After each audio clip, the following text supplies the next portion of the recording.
Hello dear students, today we are going to start up with the third chapter from Prose section, that is All Summer in a Day, written by Ray Bradbury. But before starting up with the chapter, let us have a short introduction about the writer. Ray Bradbury was an American author and screenwriter, widely known for his dystopian novel Fahrenheit 451 and his science fiction and horror story collections. The Martian Chronicles. Bradbury was one of the most celebrated 21st century American writer. Many of his works were adapted to comic book, television and film formats. Let us see the short summary of this story, All Summer in a Day. The writer writes about a group of children who lived on the planet Venus with their families in the short story All Summer in a Day. These school children were 9 years of age and they eagerly awaited a momentous occasion. A strange thing about the planet was that for the past 7 years it had been raining incessantly for days, months and years, and the scientists had predicted that the sun would appear for the very short duration. As per the prediction of the scientists, children had prepared themselves by reading about the sun. Among the whole children, there was a girl named Margot. She was a thin, pale little girl who had lived in the planet Earth till the age of 5. Unlike other children, she had many fond memories of the sun. She had written a poem about the sun on the day when the sun was about to appear. The whole class bullied her because they thought that she was not like them. They hated her for her pale snow face, her quiet nature, and her thin body. They conspired against her and locked her in a closet before the teacher arrived in the class. Margot tried to resist with all her efforts, but in vain. The school children, along with their teachers, witnessed the sun after 7 long years. They joined new bounds when they watched the flaming bronze ball that was huge in size appearing in the blue sky. The entire planet was bathed in the sunlight.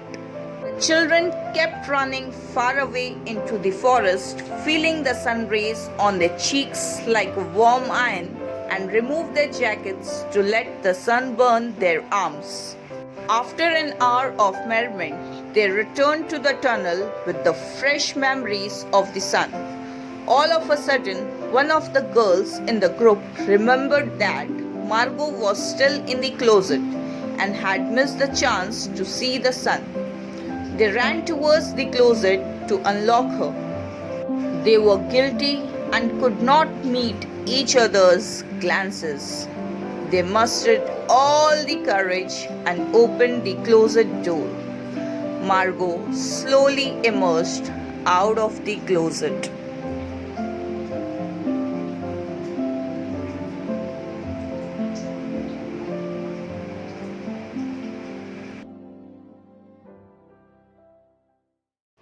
Ready? Ready. Now? Soon. Do the scientists really know? Will it happen today? Will it? Look, look. See for yourself. The children pressed to each other like so many roses, so many weeds, intermixed, peering out for a look at the hidden sun. It rained. Now, in this chapter, the writer has assumed that the children are staying in the planet Venus with their families. And in the planet Venus, after 7 years, sun used to rose. And that also only for 2 hours.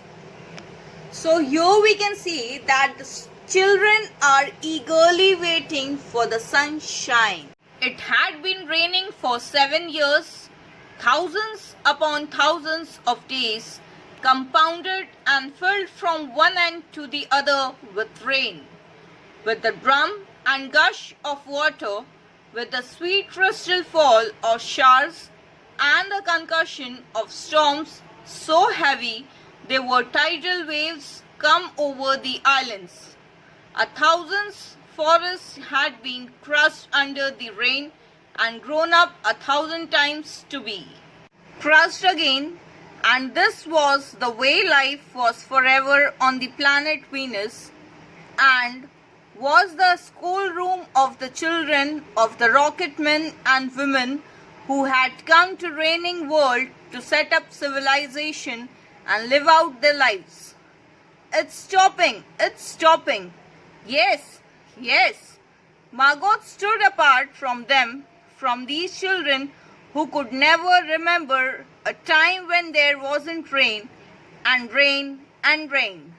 They were all 9 years old, and if there had been a day 7 years ago when the sun came out for an hour and showed its face to the stunned world, they could not recall.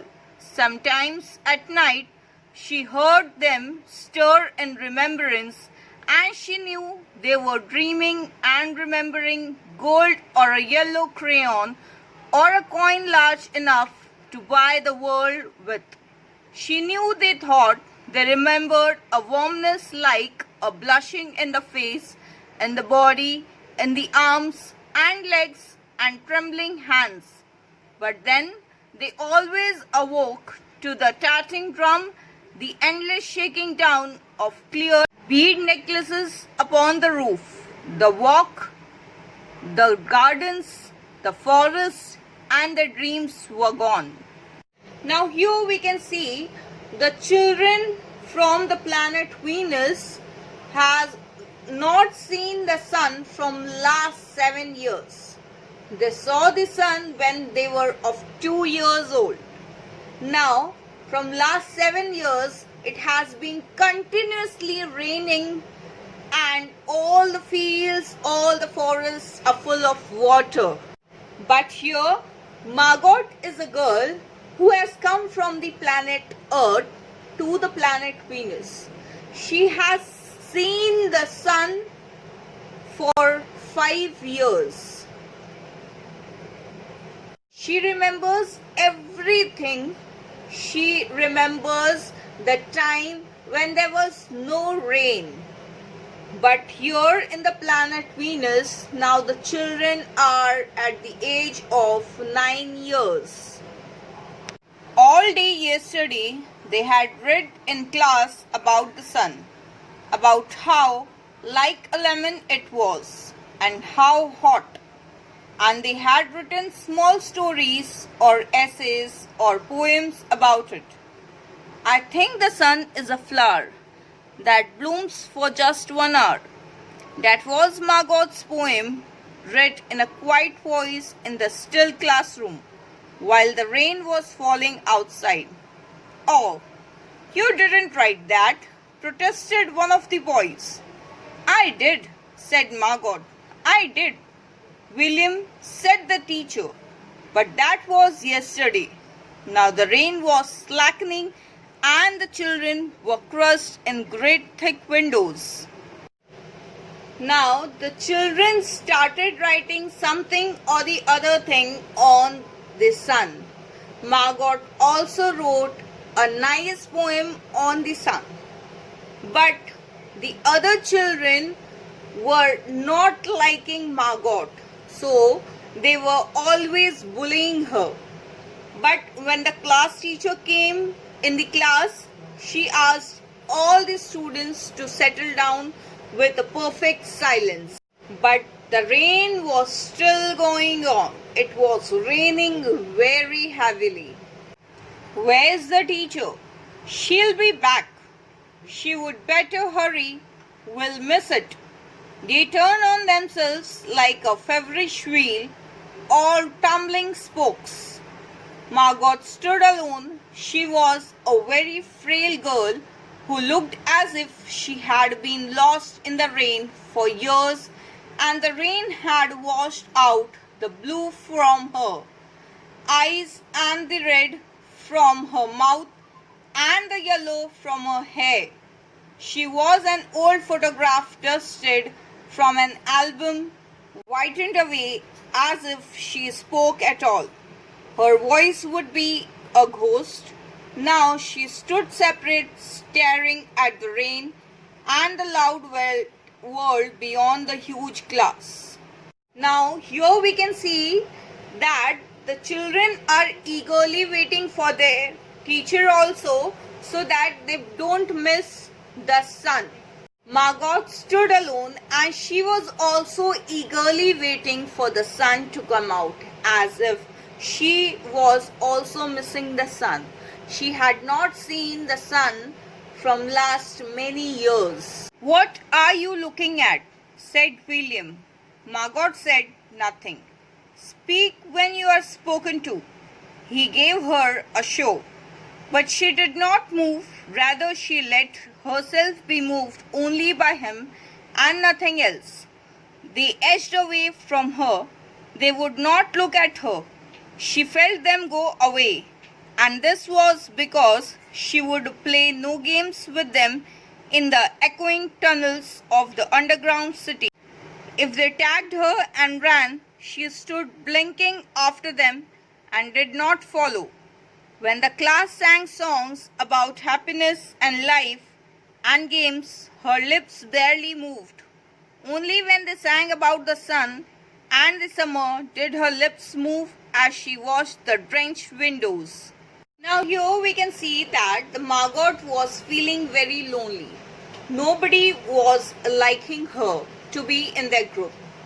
She was standing alone and waiting for the sun eagerly to be out. She was not involved with the other children. She was staying alone only. When the children were playing games, singing songs, she was not playing along with them. Only when they were singing song or a poem about the sun, her lips were moving. And then of course, the biggest crime of all was that she had come here only 5 years ago from Earth. And she remembered the sun and the way the sun was and the sky was when she was 4 in Ohio. And they had been on Venus all their lives. And they had been only 2 years old when last the sun came out, and had long since forgotten the color and heat of it and the way it really was. But Margot remembered. Why the other children were not liking Margot was because she had come from the planet Earth. She was remembering about the sun, how it was, how it looked, how it appeared, everything. And these children, they lived all their life only on the planet Venus, and they had no idea about the sun. They were only 2 years old when they last had a look of sun, and now they have forgotten everything, how it looked, how it appeared, what is the color, everything. "It's like a penny," she said once, eyes closed. "No, it's not," the children cried. "It's like a fire," she said in the stove. "You are lying. You don't remember," cried the children. But she remembered and stood quietly apart from all of them and watched the pattering windows. And once a month ago, she had refused to shower in the school. Shower rooms had clutched her hands to her ears and over her head, screaming the water mustn't touch her head. So after that, dimly, she sensed it. She was different, and they knew her difference and kept away. Here we can see that the Margot is describing about the sun, but the other children are saying that she is lying about the description of the sun. So Margot is not involved with the other children. She used to like to stay alone. She used to be away from them because the children used to tease her. They used to bully her every time. There was talk that her father and mother were taking her back to Earth next year. it seemed vital to her that they do so, though it would mean the loss of thousands of dollars to her family. And so the children hated her for all these reasons of big and little consequences. They hated her pale snow face, her waiting silence, her thinness, and her possible future. Get away! The boy gave her another push. What are you waiting for? Then, for the first time, she turned and looked at him. And what she was waiting for was in her eyes. Now, there was a talk that her father and mother were about to come and take her to the earth back next year. And it would cost about a loss of $1,000. So, children were hating Margot for all these small and big consequences. They hated her thin body, pale snow face, and for many more things for a possible future. So one boy came and pushed her and asked her to leave from here. What was she waiting for?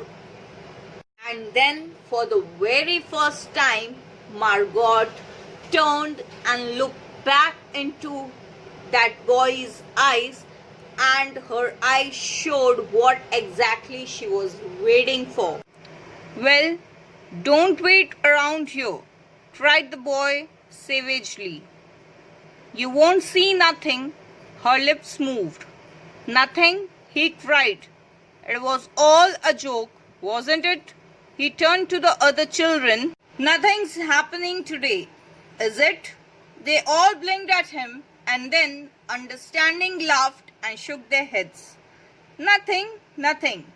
Oh, but Margot whispered, her eyes helpless. But this is the day the scientists predict. They say they know the sun. All a joke, said the boy, and seized her roughly. Hey everyone, let's put her in a closet before the teacher comes. No, said Margot, falling back. They surged about her, caught her up and bore her, protesting and then pleading and then crying back into a tunnel, a room, a closet where they slammed and locked the door. They stood looking at the door and saw it tremble from her beating and throwing herself against it. They heard muffled cries.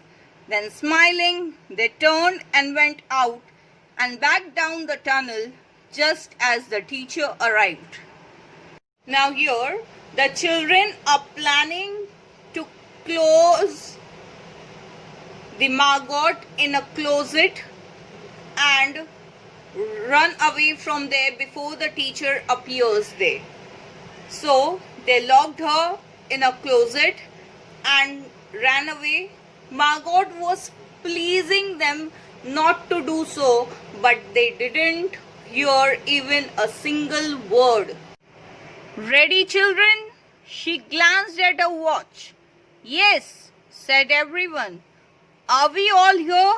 Yes. The rain slackened still more. They crowded to the huge door. The rain stopped. It was as if in the midst of a film concerning an avalanche, a tornado, a hurricane, a volcanic eruption, something had first gone wrong with the sound apparatus, thus muffling and finally cutting off all noise, all of the blasts and repercussions and thunders. And then second wiped the film from the projector and inserted in its place a peaceful tropical slide which did not move or tremor. The world ground to a standstill. Now finally the time came when the sun was about to come out. Teacher gathered with the students at the door and she asked, was everyone present there? So children replied, yes. They didn't inform their teacher that the Margot was locked in a closet. The atmosphere was very much amazing. The silence was so immense and unbelievable that you felt your ears had been stuffed or you had lost your hearing altogether. The children put their hands to their ears, they stood apart, the door slid back, and the smell of the silent waiting world came into them. The sun came out. It was the color of flaming bronze, and it was very large, and the sky, it was a blazing blue tidal color, and the jungle burned with sunlight as the children, released from their spell, rushed out, yelling into the springtime.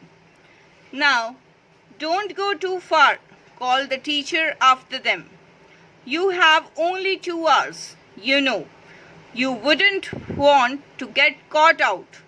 But they were running and turning their faces up to the sky and feeling the sun on their cheeks like a warm iron. They were taking off their jackets and letting the sun burn their arms. "Oh, it's better than the sun lamps, isn't it?" "Much, much better." Now, finally, the sun came out. Children were amazed with the sunlight. They were feeling it like anything. They were enjoying the sunlight. They were enjoying the warmth of sun to their whole body. They were describing about the sun, that it is like a bronze ball and which is shining in the blue sky. Their teacher asked them not to go too far, as if the sun had rose only for 2 hours. So, if they go far away into the jungle, they can be stuck into the jungle, and it will be very difficult for them to return back after the sun sets. But the children were very happy. They were enjoying the warmness of sun. They were feeling the warmth on their cheeks. They were removing their jackets to feel the warmness into their arms. So they were very, very happy. They stopped running and stood in the great jungle that covered Venus, that grew and never stopped growing. Tumultuously, even as you watched it, it was a nest of octopi, clustering up great arms of flesh like weed, wavering, flowering in this brief spring. It was the color of rubber and ash, this jungle, from the many years without sun. It was the color of stones and white cheese and ink, and it was the color of the moon. The children lay out laughing on the jungle mattress and heard it sigh and squeak under them, resilient and alive. They ran among the trees, they slipped and fell, they pushed each other, they played hide and seek and tag. But most of all, they squinted at the sun until tears ran down their faces. They put their hands up to that yellowness and that amazing blueness, and they breathed of the fresh air and listened to the silence which suspended them in a blessed sea of no sound and no motion. They looked at everything and savored everything. Then, wildly like animals escaped from their caves, they ran and ran in shouting circles. They ran for an hour and did not stop running. And then, in the midst of their running, one of the girls wailed. Everyone stopped. The girl, standing in the open, held out her hand. "Oh, look, look," she said, trembling. They came slowly to look at her open palm. In the center of it cupped a huge with a single raindrop. She began to cry, looking at it. They glanced quietly at the sun. "Oh, oh." Now, the children were playing and enjoying a lot.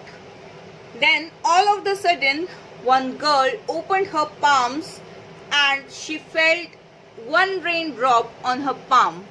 And again, the children were depressed that the sun is going to set, and again it's going to start raining. A few cold drops fell on their noses and their cheeks and their mouths. The sun faded behind a stir of mist. A wind blew cold around them. They turned and started to walk back toward the underground house, their hands at their sides, their smiles vanishing away. A boom of thunder startled them, and like leaves before a new hurricane, they tumbled upon each other and ran. Lightning struck 10 miles away, 5 miles away, a mile, a half mile. The sky darkened into midnight in a flash. They stood in the doorway of the underground for a moment until it was raining hard. Then they closed the door and heard the gigantic sound of the rain falling in tons and avalanches everywhere and forever. Will it be 7 more years? Yes, 7. Then one of them gave a little cry. Margot! What? She's still in the closet where we locked her. Margot! They stood as if someone had driven them like so many stakes into the floor. They looked at each other and then looked away. They glanced out the world that was raining now and raining steadily. They could not meet each other's glances. Their faces were solemn and pale. Now again the rain started, and children were depressed. They were asking each other that this rain is again going to last for 7 years. Then one of the child told, yes, again it's going to last for 7 years. Then all of a sudden one of the girl told that Margot is still locked in the closet and she missed the chance to see the sun. Children realized that whatever Margot told about the sun was true, and they ran towards the closet to unlock her. They were unable to look into their eyes because they were shamed whatever they had done for. They looked at their hands and feet, their faces down. Margot, one of the girls said, well, no one moved. Go on, whispered the girl. They walked slowly down the hall in the sound of the cold rain. They turned through the doorway to the room in the sound of the storm and thunder, lightning on their faces, blue and terrible. They walked over to the closet door slowly and stood by it. Behind the closet door was only silence. They unlocked the door even more slowly and let Margot out. Finally, the children opened the door of the closet, and there was only a silence behind the door of the closet. Then, slowly, Margot came out of the closet.